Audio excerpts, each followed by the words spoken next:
ಕುಮಾರಸ್ವಾಮಿ ಅವ್ರ ಮೇಲೆ ನಿಮ್ಗೆ ಅಸಮಾಧಾನ ಇಲ್ಲ ಹಂಗಾದ್ರೆ?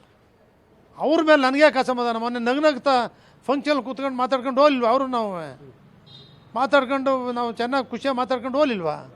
ಅಲ್ಲ, ನಿಮಗೆ ವಿರೋಧ ಪಕ್ಷ ಸ್ಥಾನ ಸಿಗಲಿಲ್ಲ ಅಂತ ಬೇಸರ ಇದೆ, ಹಾಗಾಗಿ ಈ ಥರದೊಂದು ಮಾತು ಆಡ್ಬಿಟ್ರೇನೋ ಇವತ್ತು ಜಿ ಟಿ ದೇವೇಗೌಡರು. ಅಲ್ಲಪ್ಪ, ಅಯ್ಯೋ ಶಿವ, ನಾನು ಯಾವತ್ತೂ ಅವರು ಮಂತ್ರಿ ಧರ್ಮಸಿಂಗ್ ಜೊತೆ ಮಂತ್ರಿ ಮಾಡ್ತೀನಿ ಅಂತಿರಲ್ಲ, ಮಾಡಲಿಲ್ಲ, ಬೇಜಾರು ಮಾಡ್ಕಣ್ಣ.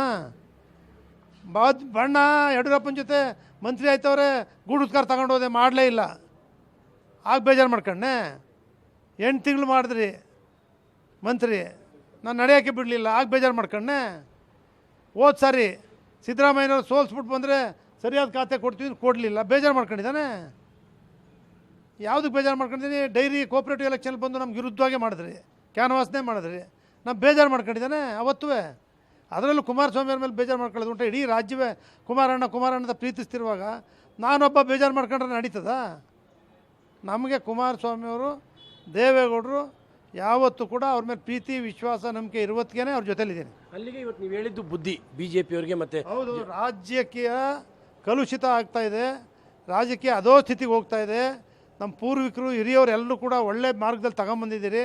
ಆ ದಾರಿಯಲ್ಲಿ ನೀವು ಹೋದರೆ ಮುಂದೆ ಒಂದಷ್ಟು ದಿವಸ ಉಳಿಯುತ್ತೆ, ಇಲ್ಲದೆ ಪ್ರಜಾಪ್ರಭುತ್ವ ಉಳಿಯಲ್ಲ ಅನ್ನೋ ನನ್ನ ಮನ್ಸಿಗೆ ಬಂದದನ್ನು ನಾನು ಹೇಳಿದ್ದೀನಿ.